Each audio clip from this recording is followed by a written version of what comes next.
Hey guys, I want to show you a quick, easy, and cheap alternative to the open space, large negative space on the French plate for making a gradient to pick up on your stamper.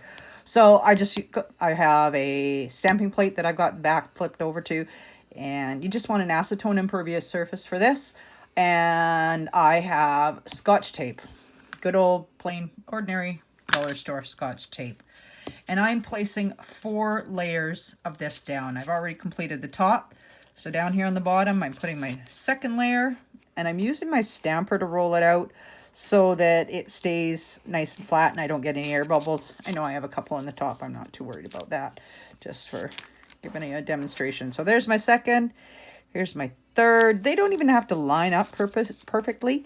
You're not going to be doing, a straight edge on this. They don't have to be leak proof.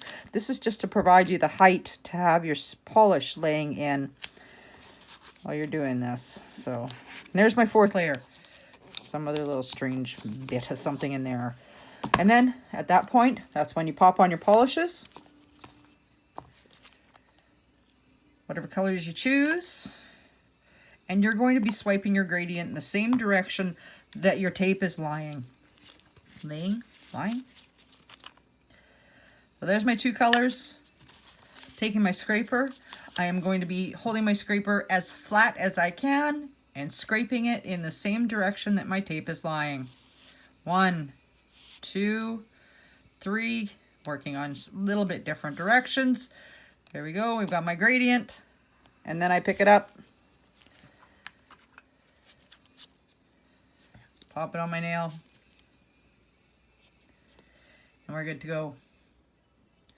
So one thing to remember when you're doing your cleanup, the tape is not acetone resistant. It will melt. So do be careful with that. I always remove mine beforehand, and the other thing I do is leave this extra little tab on the side so that it's easy to get that removed. And now you can just clean up the rest of that with acetone, stack it up again, and you're ready to go a second time. Okay, thanks guys.